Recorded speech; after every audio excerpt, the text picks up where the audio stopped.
내가 뭘 그렇게 잘못했을까? 아침밥 차려놓고 기다린 내가, 비 오는 날 마루에 물 셀까봐 수건 덧댄 내가, 목욕탕 수건까지 다려서 건넨 내가 도대체 뭐가 그렇게 못나서 버림을 받아야 하는 걸까? 나 이혼할 거야. 당신이랑 더는 못 살겠어. 그 말 한마디. 남편 입에서 그 말이 나오던 날 나는 그저 아무 말도 못하고 찌개 국물을 젓고 있었다. 너무 뜨거운 불 앞에 오래 앉아 있었는지 눈시울이 맺힌 줄만 알았는데 그게 눈물이더라. 왜? 겨우 짜낸 한마디에 남편은 담배를 물고 말했지. 당신 몰랐어? 나 나가서 8배 살았어. 내 사람 있어. 같이 산지 오래됐다고. 당신이랑은 이제 끝내고 싶어. 80 가까운 인간이 입에 담을 말이냐. 그 순간 난 세상이 무너지는 줄 알았어. 80평생 같이 산 사람은 내가 아니라 그 내연녀였단 말이야. 8회를, 그 긴 세월을 나 몰래?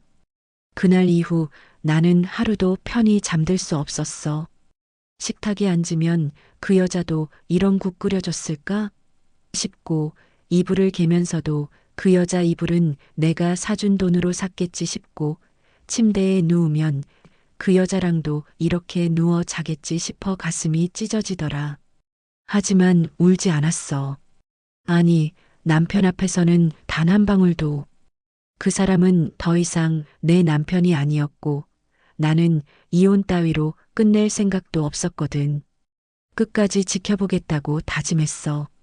이 결혼을, 이 악몽을 끝까지 내가 마무리하겠다고. 남편은 계속 집을 나가겠다고 했고 도장 찍으라고 압박했지. 심지어 그 여자까지 집 앞에 와서 말하더라. 이제 좀 정리하시죠, 어머님. 이젠 그쪽이 걸림돌이에요. 어머님? 그 뻔뻔한 입에서 어머님이란 소리가 나오는 순간 나는 처음으로 내 손이 떨리는 걸 느꼈어. 근데도 나는 차분하게 대답했지. 정리는 내가 할게. 누구를 버릴지는 내가 정하지. 그날 밤 이불 속에서 조용히 울었어. 억장이 무너진다는 말, 그때 처음 실감했어. 하지만 울고 끝낼 내가 아니라는 걸 나도 알았지. 내가 이혼을 안 하는 이유는 단 하나야. 복수할 거니까. 반드시 끝까지. 내가 이 이야기하는 이유요? 당신도 혹시 나처럼 억울하게 살아왔다면, 나처럼 모욕당해 본 적 있다면, 이 이야기가 꼭 도움이 될지도 모르겠어요. 지금 구독과 좋아요 누르시면 진짜 인생 역전할 용기 드릴 수 있어요. 혹시 알아요? 구독 눌렀다가 복권 1등 당첨될지. 무엇보다 여러분은 절대 당하지 마세요. 나는 지금부터 내 남편과 그 여자에게 갚아줄 거예요.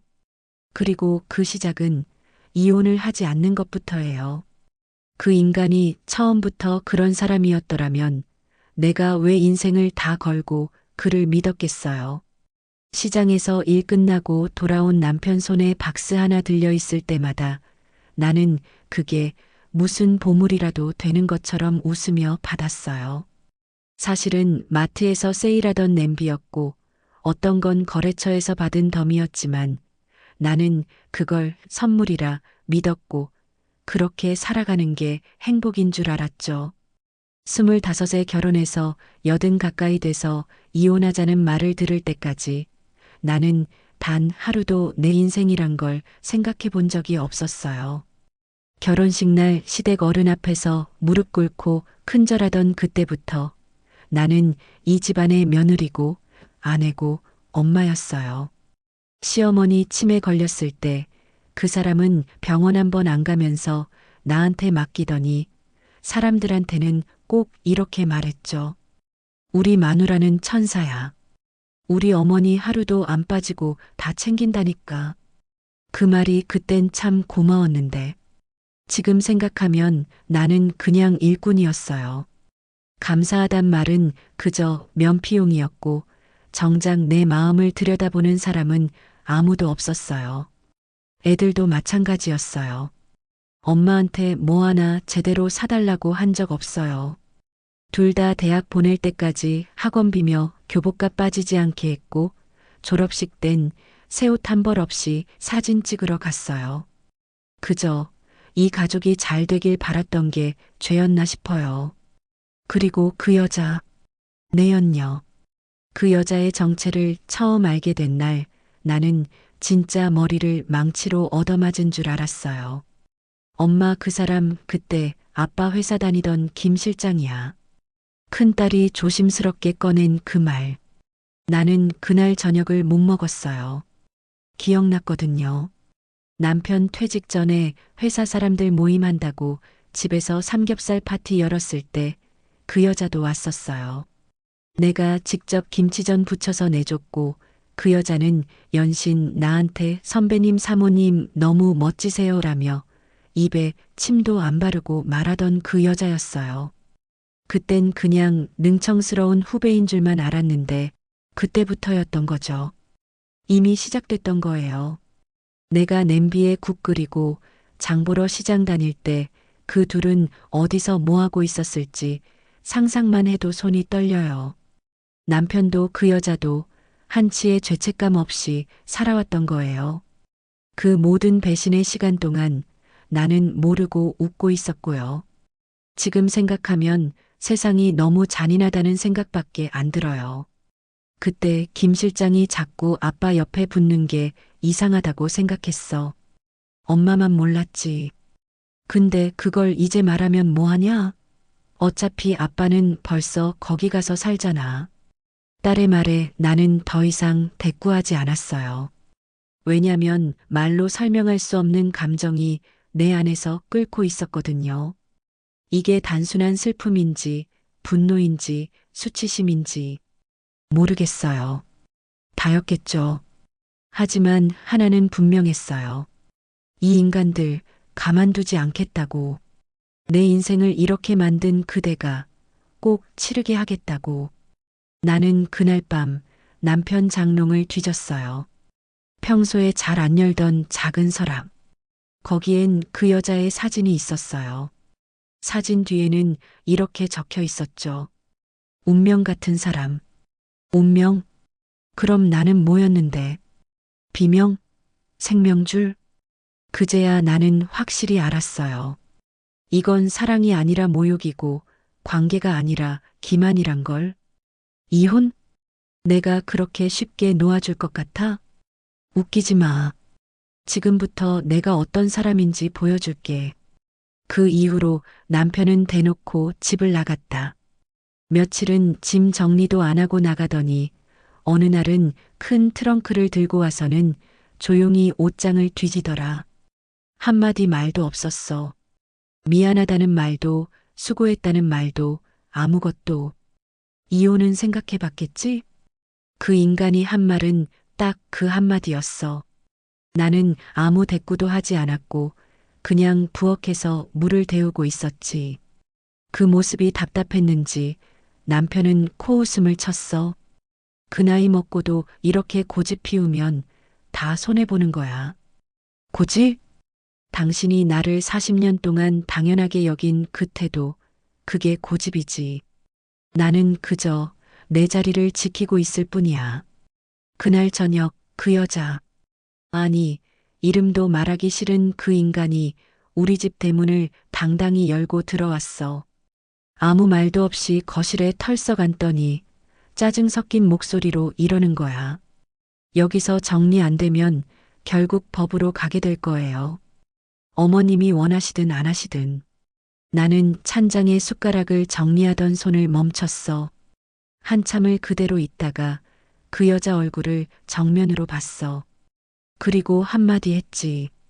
당신 지금 나를 협박하는 거야? 아니요, 현실을 알려드리는 거예요. 이젠 진짜 끝내실 때 됐잖아요. 그 순간 식탁에 앉아있던 남편이 그 여자 편을 들더라. 당신이 이렇게 버텨봐야 뭐가 남겠어. 그냥 깨끗하게 정리하자. 나중에 위자료라도 좀 챙겨주지. 웃기지도 않았어. 버티고 있는 건 내가 아니라 지들이야. 나는 절대 그 더러운 시나리오 속 조연이 되어줄 생각 없거든. 그 일이 있고 며칠 뒤 아들놈이 집에 왔어. 큰아들. 내가 세상 다 퍼져가며 뒷바라지한 그놈. 엄마, 그냥 아빠 해방시켜줘. 이러다 엄마만 더 힘들어. 해방? 내 아버지 감옥이라도 가 있었니? 그런 말이 아니잖아. 그냥 서로 이제 편하게 살자고. 그 말에 나는 목이 막혀서 말을 잇지 못했어. 내가 원하는 게 뭐라고 생각했을까? 그저 버려지지 않길 바란 거라고 믿었던 걸까? 내가 그렇게 말하니 엄마는 그동안 왜 살았나 싶다. 아들은 말을 흐리더니 금방 일어나 나갔어. 그날 밤 전등을 다 끄고 거실에 앉아 창밖을 봤지. 가로등 불빛에 내 그림자가 벽에 드리워졌는데 그게 참 낯설더라. 그제야 생각했어. 이제 나는 누구도 믿지 않는다고. 그리고 누구에게도 의지하지 않겠다고. 이제부터는 나 혼자 산다고. 다음 날 아침 이불을 개고 나서 작은 수첩을 꺼냈어. 그 안엔 남편이 예전에 적어둔 계좌번호 몇 개와 보험증서, 그리고 회사 사람들 명함이 있었어. 나는 그걸 하나하나 다 펼쳐보고 중요한 건 전부 다른 노트에 옮겨 적었지. 그 순간부터 나는 준비하고 있었어. 가만히 당하지 않겠다고, 반드시 돌려주겠다고. 변호사 사무실에 갔을 때 나이 지긋한 여변호사가 물었어. 어르신, 이혼하실 건가요? 아니요. 저는 복수할 겁니다. 그 여자는 아무 말 없이 내 눈을 오래 보더니 조용히 웃으며 말했어. 좋아요. 그럼 제대로 도와드릴게요. 내가 무너지지 않는 걸 그 인간은 오히려 이상하게 여겼을 거다. 자기 말 한마디면 내가 넙죽도장 찍고 눈물로 밤을 지새울 줄 알았겠지. 근데 내가 아무 말 없이 차분하게 움직이기 시작하니까 그 인간 눈빛에 처음으로 불안이라는 게 스치더라. 먼저 한 건 남편과 내연녀의 관계 증거였어. 둘이 같이 지내는 아파트 주소는 딸이 이미 알아놨고 난 일부러 모르는 척한 채 주변 사람들한테 흘렸지. 여기 근처에 아파트 하나 비었대. 아파트 304호인가 뭐래. 며느리 친구가 부동산 하는데 그 말 듣고 귀가 번쩍 뜨이더라. 거기요? 그 집 8년째 여자 혼자 산다고 들었어요. 이상하게 남자분이 자주 드나든다던데? 혼자 산다고? 8회를? 그 순간 내가 확신했어. 이건 단순한 바람이 아니라 동거 장기적인 내연 관계였다는 걸.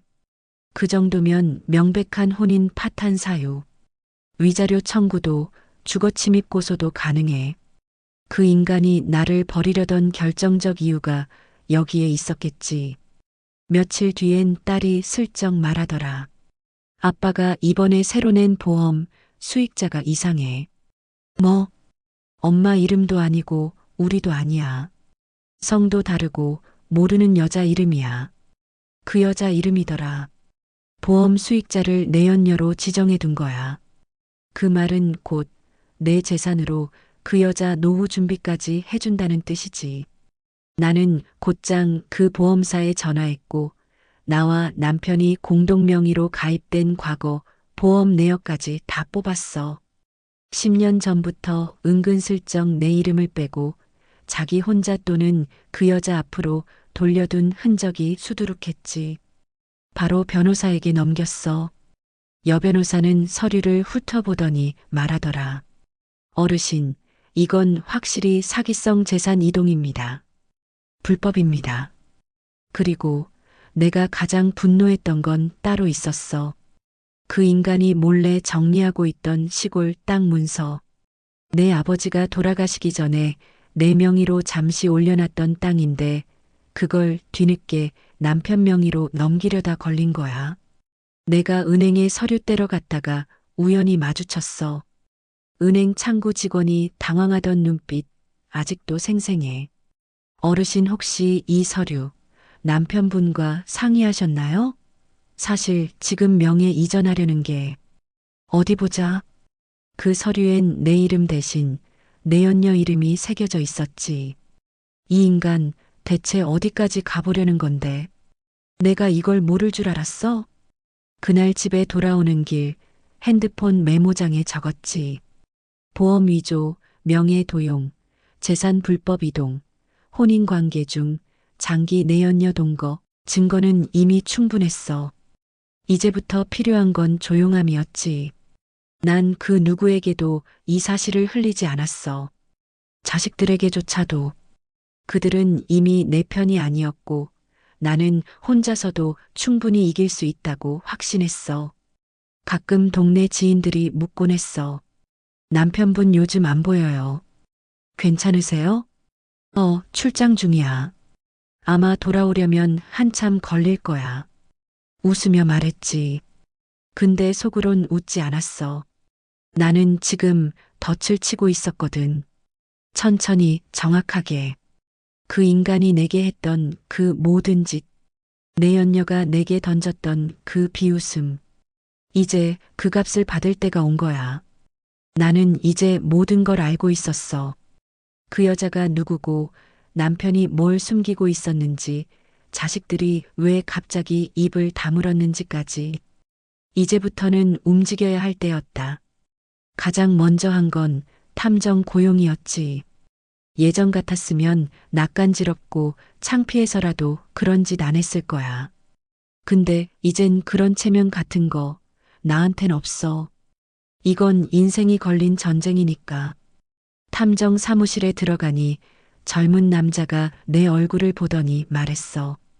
어르신, 남편분에 대해 어떤 정보가 필요하신가요? 그 사람 어디서 자고 누구랑 자는지, 그리고 어디에 돈 숨겼는지. 그 말에 탐정이 놀라지도 않더라. 요즘은 어르신들이 더 냉정하시네요. 냉정? 아니, 나는 지금도 충분히 뜨겁다고. 내 안에서 피가 펄펄 끓고 있으니까. 그 인간들이 내 삶을 짓밟은 만큼 나는 이제 똑같이 되갚을 거니까. 며칠 뒤 탐정이 가져온 사진과 영상은 내가 상상한 것 이상이었어. 둘이 손잡고 나오는 장면, 집안에서 밥 먹는 장면, 마트에서 쇼핑하는 모습까지. 완전히 부부였어. 심지어 그 여자가 남편 휴대폰으로 다른 여자와 문자를 주고받다 화내는 장면도 있었어. 그 여자 역시 질투를 할 만큼 소유욕을 가졌단 말이지. 그만큼 관계가 오래됐고 깊다는 증거야. 나는 그 영상과 사진을 USB에 담아 변호사에게 넘겼어. 그 변호사는 한참을 보다 말하더라. 이거면 위자료 소송은 확실히 유리합니다. 게다가 주거 침입도 가능하겠네요. 동거사실 입증 완료입니다. 그 말에 고개를 끄덕였지. 하지만 그게 끝이 아니었어. 난 그 여자의 과거가 궁금했어. 어떻게 이런 여자가 내 인생에 들어올 수 있었는지. 그리고 그 여자의 흔적을 뒤지던 중 놀라운 사실을 알게 됐어. 그 여자 15년 전 사기 전과가 있었어. 지방에서 사업가 하나 꼬드겨서 5천만 원 뜯어내고 징역 6개월 받은 적이 있더라고. 그 사건이 조용히 묻혔던 건 피해자가 고소 취하를 했기 때문인데 뒷배경이 뭔지는 모르겠지만 결국 무혐의 처리는 안 됐어. 그 기록이 법원 서류 한 켠에 남아 있었지. 이 여자 지금도 같은 수법이야. 남자 홀려서 돈 뜯고 재산 옮기고 그 다음엔 튀겠지. 그럼 이번에도 고소 가능한가요? 증거만 있으면 충분히요.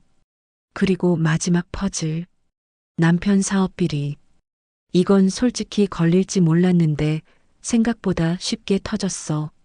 남편이 예전에 운영하던 자재유통업체, 겉으론 폐업 처리했지만 실제로는 지인 명의로 계속 운영 중이었어.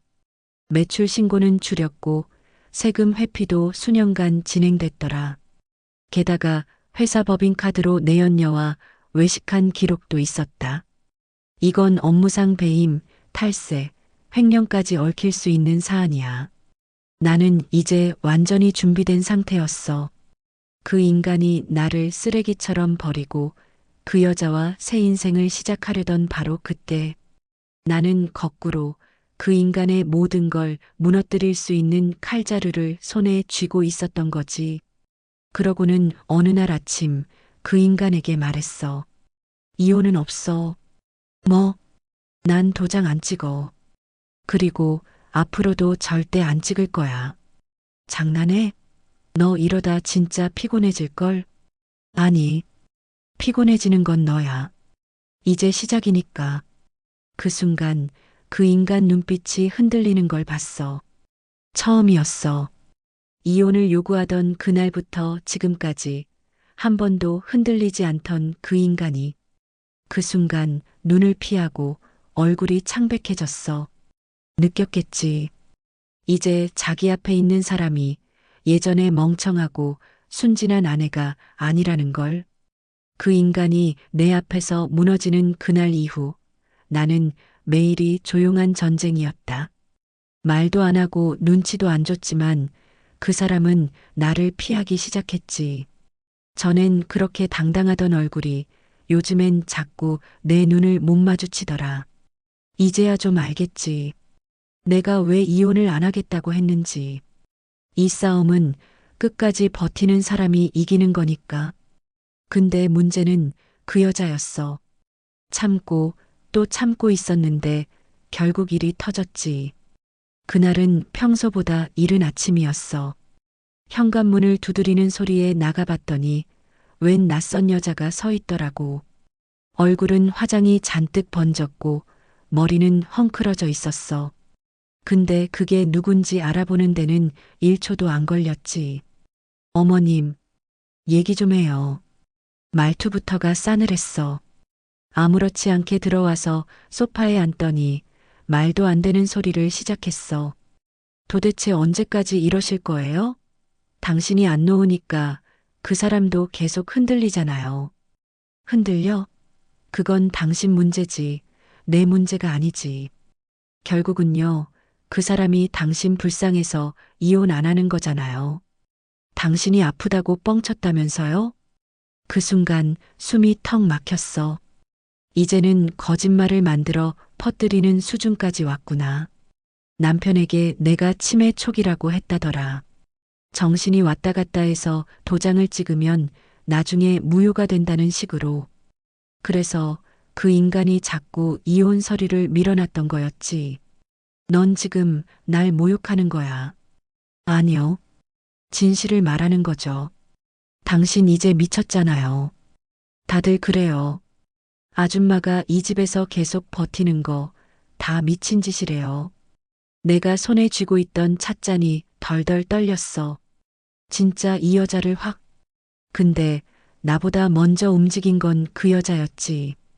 갑자기 벌떡 일어나더니 내 어깨를 밀어버렸어. 아줌마 진짜 웃기네. 이 나이 처먹고 이혼도 못 당하고 뭐 하는 거야. 순간 중심을 잃고 식탁 모서리에 부딪혀 쓰러졌어. 머리가 째이면서 눈앞이 번쩍했지. 하지만 나 그 자리에서 일어났어. 그리고 말했어. 이제 끝났어. 내가 날 건드렸으니까 내가 널 법으로 묶을 거야. 그 여자는 코웃음 치며 나갔고 나는 곧장 경찰서에 신고했지. 몸에 멍든 부위와 진단서, 그리고 CCTV. 거실 구석에 작은 카메라 설치해 둔 걸 그 여자는 몰랐던 거야. 경찰이 말하더라. 이건 분명한 폭행입니다. 고소 진행 원하시죠? 예. 그리고 접근금지 신청도요. 이 여자가 내 집에 다시는 못 들어오게 해주세요. 경찰서에 앉아 있는데 딸한테 전화가 왔어. 엄마, 뭐야? 경찰까지 가셨다며? 응.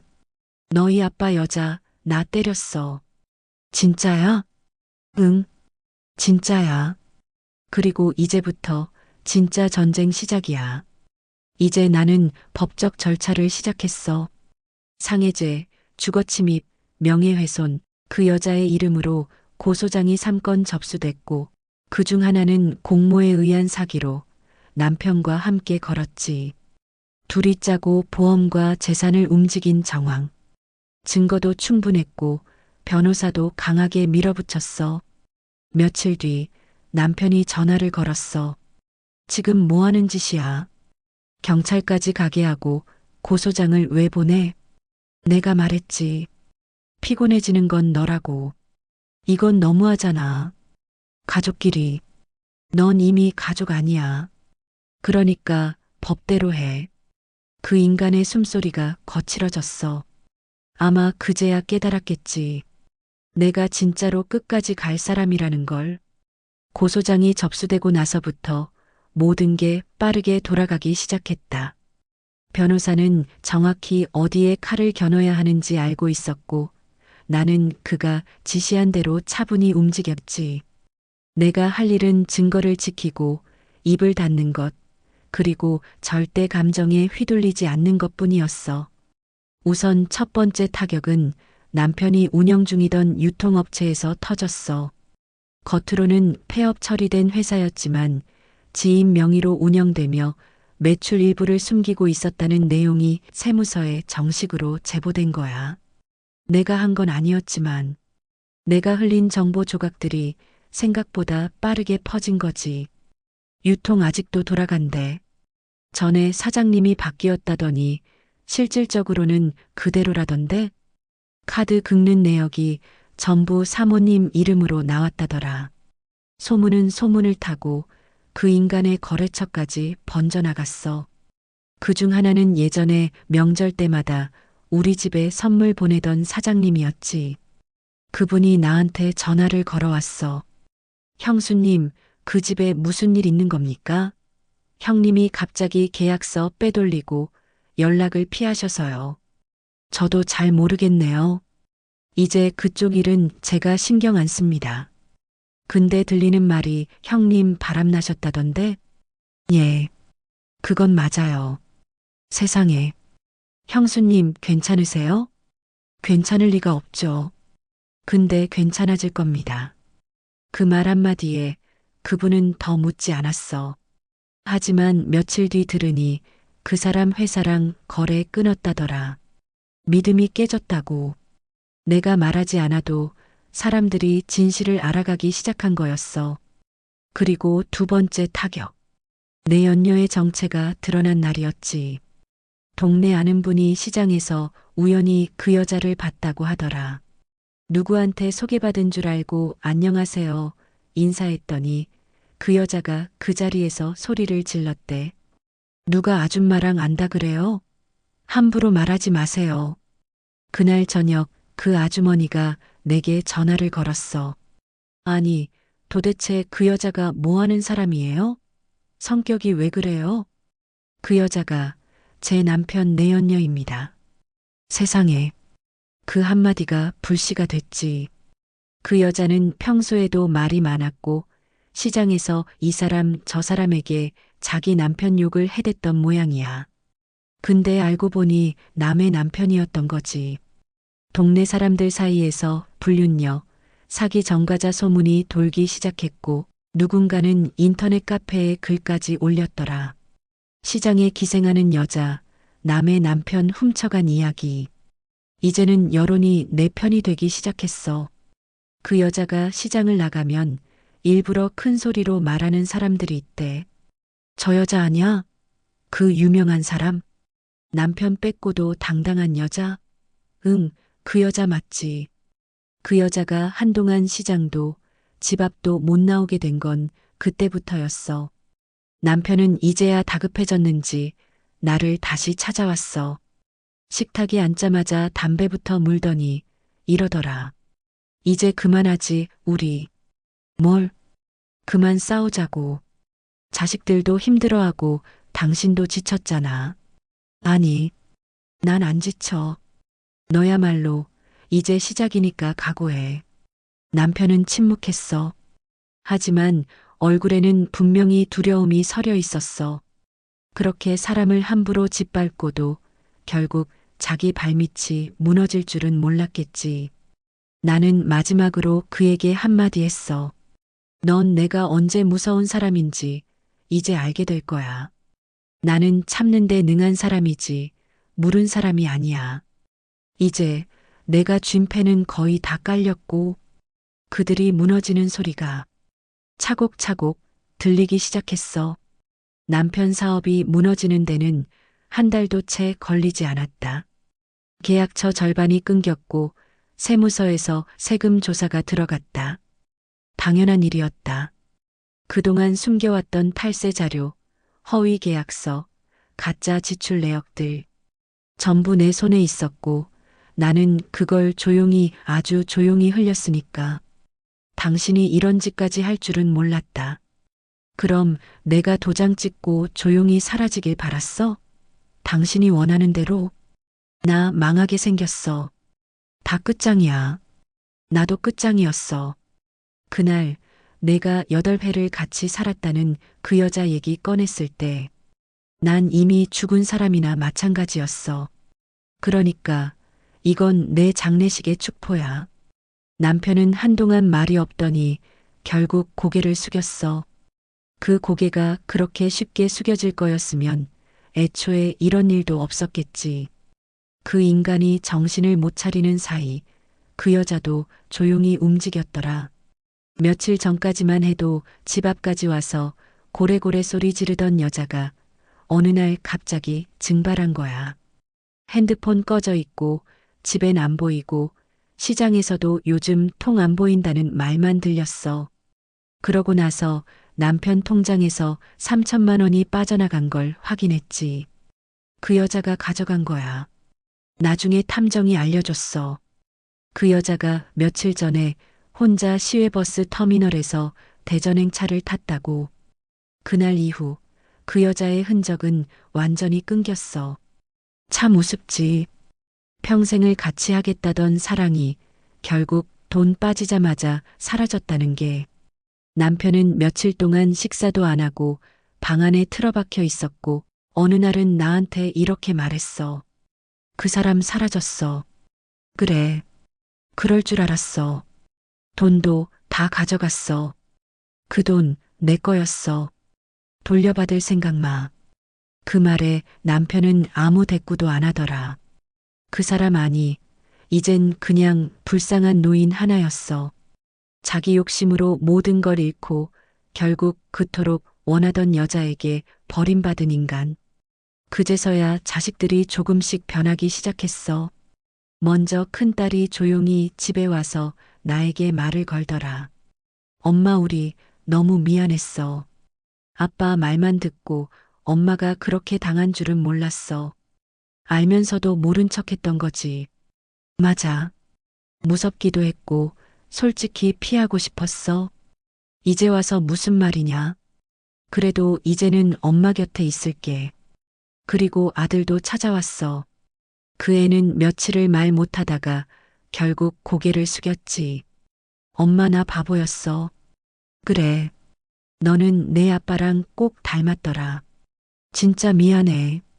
이제 와서 미안하단 말 소용없어. 엄마는 이젠 혼자 살아도 괜찮으니까. 너희도 날 위해 사는 척하지 마.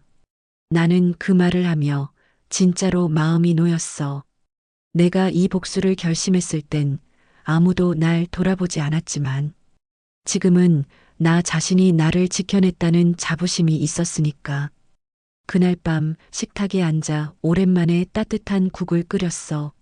나 혼자 먹는 국이었지만 40년 넘게 누구를 위해 밥을 해왔던 그 세월을 생각하면 이 국은 처음으로 나를 위한 밥상이었어. 창문을 열었더니 봄바람이 불었어.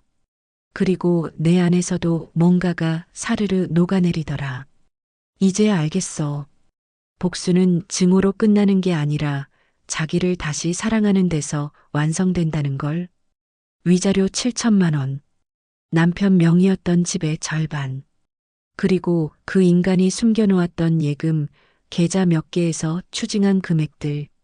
내가 받은 건 단순한 돈이 아니었어. 내가 빼앗긴 세월에 대한 정당한 보상이었지. 법적 절차는 생각보다 조용하게 끝났어. 남편은 끝까지 사과 한마디 없이 서류에 도장 찍고는 그날로 작은 고시원에 들어갔다는 말을 들었어. 내연녀는 끝내 돌아오지 않았고 연락도 두절됐다고 하더라. 그렇게 그 인간의 두 번째 인생은 비참하게도 혼자서 쓰는 독백으로 끝나버렸지. 그리고 나는 그 모든 걸 마무리하고 나서 처음으로 진짜 내 이름으로 된 삶을 시작했어. 집 근처 작은 상가.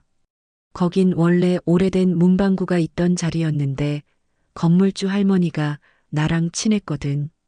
내가 겪은 일들을 다 알고 있던 분이라 한 달치 임대료도 안 받고 가게를 내게 넘기셨어. 처음엔 망설였지. 내 나이에 장사라니. 하지만 매일 아침 혼자 밥을 먹고 혼자 TV를 보면서 늙어가느니 차라리 사람들 속에서 살아보자는 마음이 더 컸어. 이름은 다시 봄 카페. 내 인생이 다시 시작됐다는 뜻이었고 봄처럼 따뜻하길 바라는 마음도 담겼지. 처음 문을 열던 날 가게 문 앞에서 서성이다가 숨을 크게 쉬고 간판을 올렸어. 어서 오세요. 그 말이 그렇게도 낯설고 설레더라. 손님은 많지 않았어. 동네 어르신들, 할머니 친구들, 시장 상인 몇 분. 조용하고 작은 공간이지만 사람들의 웃음소리가 머무는 이 가게는 내게는 그 어떤 대저택보다 포근한 집 같았어. 어느 날 시장에서 장 보러 왔던 아주머니가 묻더라. 사장님 여기서 일하시는 거예요? 아니요, 제가 주인입니다. 어머, 진짜요? 멋지시다. 그 말을 듣는데 코끝이 찡했어. 살면서 멋지다는 말을 들어본 게 언제였더라. 그저 참았다. 버텼다. 잘 참네 그런 말뿐이었는데 처음으로 내 이름이 내 행동이 칭찬받는 순간이었어. 조금씩 사람들이 내 이름을 불러주기 시작했어. 정순 사장님 오늘도 커피 한 잔이요. 사장님 손자 데리고 왔어요. 여기 딸기 우유 있죠? 웃고 얘기하고 고개를 끄덕이고 그 평범한 일상이 내겐 너무나 특별했어. 어떤 날은 손님 없을 때 노트북을 켜고 내가 겪은 일들을 적기 시작했지. 누가 알겠어. 언젠가 책으로 나올지. 큰딸은 매주 주말마다 와서 같이 장사 도와줬고 아들은 조용히 커피 머신을 하나 사줬어. 엄마, 이거 내가 진짜 열심히 알아보고 산 거야. 그 말에 가슴이 찡했지. 처음으로 아이들 얼굴을 보며 미움보다 고마움이 더 앞서는 순간이었어. 어느 날 저녁 문을 닫고 카페 불을 다 끈 뒤 유리창에 비친 내 얼굴을 봤어. 예전보다 주름은 더 늘었고 눈가의 그림자도 깊었지만 그 얼굴은 분명히 살아있는 얼굴이었어. 버티고 견디고 끝내 이겨낸 진짜 내 얼굴. 나는 혼잣말로 중얼거렸지. 이제 진짜 내 삶이 시작됐구나. 그리고 그 누구도 이 삶을 빼앗을 순 없다는 것도. 그 사람이 다시 날 찾아온 건 가을비가 추적추적 내리던 어느 날 저녁이었어. 카페 문을 닫으려던 참에 문 앞에 초라한 외투 차림의 남편이 서 있었지. 정순아. 그 한마디에 나는 그냥 조용히 커피 머신의 전원을 껐어. 그리고는 말했지. 손님은 영업 끝났어요. 돌아가세요. 정순아, 나나 진짜 미안해. 그 여자, 날 버리고 도망갔어. 내 돈 다 가져가고 아무도 안 믿어줘. 자식들도 전화 안 받아. 그럼 나한테 와. 너라도 나 좀. 아니, 나는 이제 너라도가 아니야. 나는 나야. 내 인생, 내 시간, 내 자리에서 살아가는 사람. 그 순간 그 인간 눈에 눈물이 맺히는 걸 봤어. 하지만 난 단 한 방울도 동정심이 생기지 않았어. 오히려 이 사람에게 내가 왜 그토록 무너졌었는지 그게 더 억울하게 느껴졌어. 넌 나한테 인생을 줬다며 도장을 요구했지. 난 내게 40년을 줬는데 넌 그걸 쓰레기처럼 버렸어. 지금 와서 후회한다고? 늦었어. 정순아, 다시 시작할 수는 없을까? 아니, 너는 이미 끝났어. 그리고 난 지금 너무 잘 살고 있어. 그 사람은 그 자리에서 말없이 돌아섰고 나는 문을 닫았어. 문이 딸깍 닫히는 소리. 그게 내 인생에서 그 사람을 완전히 내보내는 소리였지. 그날 이후 다시는 그 사람 소식을 듣지 않았어. 누군가 그러더라. 고시원에서도 쫓겨났대. 치매가 왔다는 얘기도 있더라. 하지만 나는 관심 없었어. 이젠 그 사람이 어떻게 살든 그게 내 삶에 영향을 주지 않으니까. 나는 매일 아침 카페 문을 열고 따뜻한 커피를 내리고 동네 사람들과 웃고 아이들 사진을 보고 내 이름을 불러주는 사람들과 살아. 지금 나는 정순이라는 사람으로 존재하고 어떤 남자의 아내도 누구의 희생자도 아니야. 어떤 날은 손님이 한가할 때 가게 구석 노트북에 내 이야기를 적어내려가. 가끔 내가 너무 강한 사람이었나? 너무 독하게 살았나? 그런 생각이 들 때도 있어. 근데 아니야. 나는 그냥 나를 지킨 것뿐이야. 누구보다도 참았고, 누구보다도 사랑했고, 누구보다도 상처받았던 내가 이제서야 나를 사랑하는 법을 배운 거야.